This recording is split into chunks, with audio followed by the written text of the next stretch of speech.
Il était une fois, dans un pays lointain, une dame dont on ne connaissait pas le nom.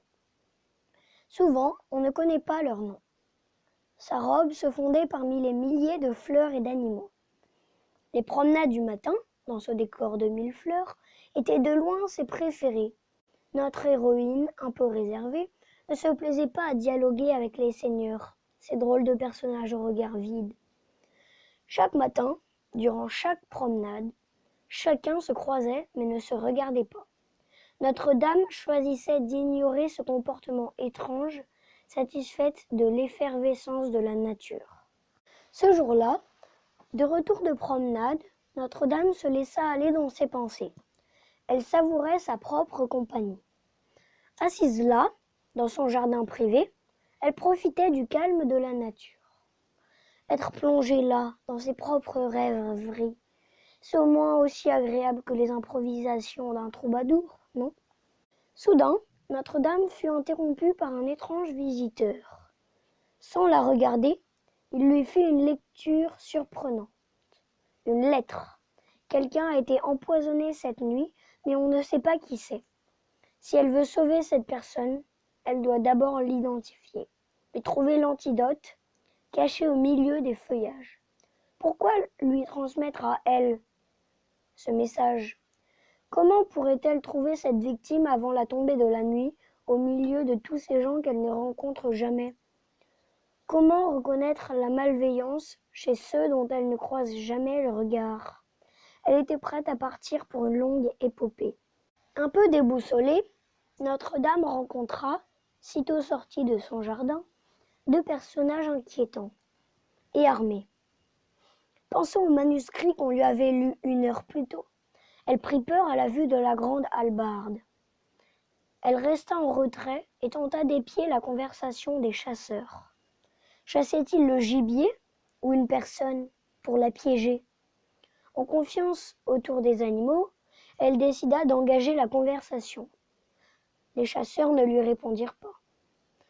Elle chercha en vain l'antidote caché sous les fleurs et les végétaux, sous ces arbres dont elle n'arrivait pas à dire le nom. Perdue au milieu de la forêt, elle commençait à perdre espoir. Tout à coup, elle entendit un bruit, plutôt lointain. Il signalait une présence humaine. Elle décida de suivre ce bruit et atterrit dans un jardin un peu sauvage, peuplé d'individus au visage qui lui étaient encore inconnus. Elle observa la scène à distance un instant, cherchant lequel d'entre eux pouvait être le bourreau et quel autre la victime. Elle s'approcha d'abord du premier groupe et tenta de deviner dans leurs yeux un signe de faiblesse.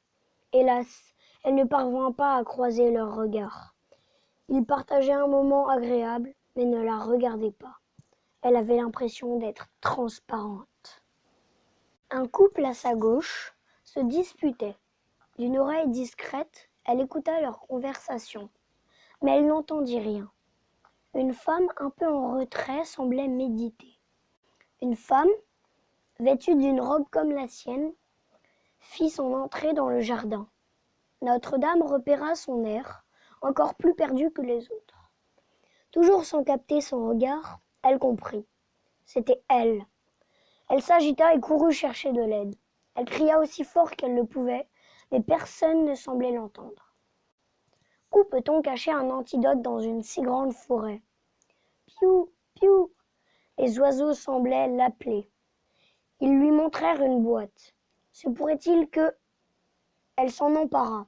Elle lança le contenu de la boîte sur la femme empoisonnée, qui, après une seconde de battement, avait repris ses esprits.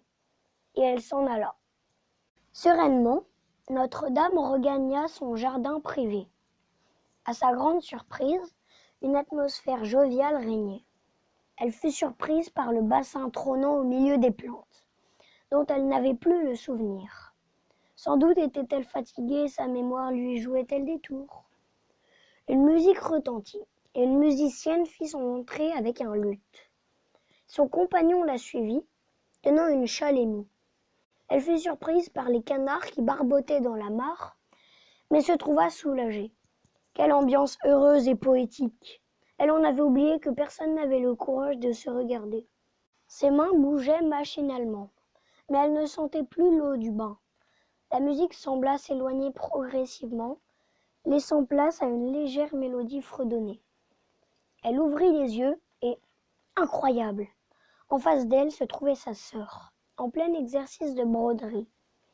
Tout ceci n'était qu'un rêve. Voilà pourquoi personne ne pouvait se regarder. Elle ferma les yeux pour essayer de ressentir à nouveau la présence de ces inconnus. Mais ils étaient partis. Elle reprit son travail et espéra se remettre à rêver très bientôt pour terminer le conte qu'elle avait commencé. Fin du conte et à bientôt.